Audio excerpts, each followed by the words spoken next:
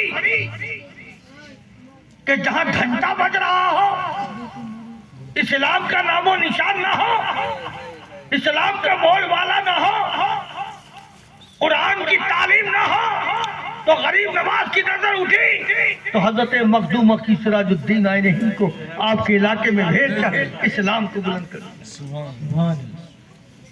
ان بزرگوں کا جو صدقہ ہے ہم اسے فراموش نہیں کرتے، یہ بزرگوں کا جو فیضان ہے ہم اسے بھلا نہیں سکتے۔ صرف یہاں تک محدود نہیں کہ حضرت مخدوم مکی سراج الدین آئے اور اسلام کو پھیلائے، یہاں تک نہیں، بلکہ آج بھی ان کے دربار سے بھیکیوں کو بھیک ملے، جاتے ہیں نا، ہزاروں لوگ کی حاضری ہوتی ہے، کوئی منت مانگنے جاتا ہے اور کوئی منت ادا کرنے جاتا ہے، دو طرح کے لوگ جاتے ہیں حضرت مخدوم مکی سراج الدین آئین ہند کی بارگاہ میں، ایک منت ادا کرنے جاتا ہے اور ایک منت مانگنے جاتا ہے۔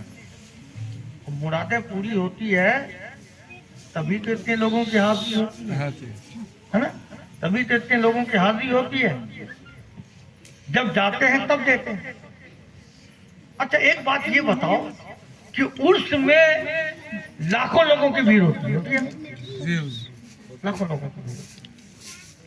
اب یہ کیا مانگ رہے ہیں مجھے پتا نہیں، یہ کیا مانگ رہے ہیں انہیں پتا نہیں ہے نا، مگر لوگ کہتے ہیں کہ مزار اقدس میں سوئے ہوئے، سونے والا تو سب کی دل کو حال کو جان رہا ہے، چلنے والا دل کے حال کو نہیں جانتا۔ فرق دیکھو کتنا بڑا فرق ہے کہ لاکھوں لوگ جاتے ہیں، حضرت مخدوم مکی سراج الدین آئین ہند وہ جانتے ہیں کہ کس کی کیا مراد ہے، کس کی کیا پریشانیاں ہیں۔ آپ زندگی بھر ایک دعا مانگتے رہو، یہ رب کی مرضی ہے، ہو تو قبول ہو، نہ ہو تو قبول نہ ہو۔ اب وہ رب کے کیسے بندہ ہے کہ لاکھوں کی مرادیں ایک رات میں پوری ہوتی، لاکھوں کی مرادیں ایک رات میں پوری ہوتی ہے نا، ایک رات میں۔ اور وہ ایسا بارگاہ ہے جہاں سب سنی نہیں جاتے ہیں، سنی تو جاتے ہی ان کا عقیدہ ہے، مگر جب دیوبندی پر بھی مصیبت کی پہاڑ ٹوٹتی ہے تو وہ بھی جانے کو مجبور ہو جاتا ہے نا، ہم مشہور ہو کر جاتے ہیں، وہ مجبور ہو کر جاتا ہے، فرق اتنا ہے مگر جاتا ہے۔ اور وہ تو بہت بڑی بات ہے، حضرت مخدوم مکی سراج الدین آئین ہند کی تو بہت بڑی بات ہے۔ ہم لوگوں کے پاس جب مصیبت پڑتی ہے کتنے دیوبند، کتنے غیر مقلد آتے ہیں، تو وہاں پر ہمیں اخلاق کی ضرورت ہے۔ اسلام اخلاق سے پھیلا ہے، اور جب اس کا کام انجام پاتا ہے تو نہیں مان کر بھی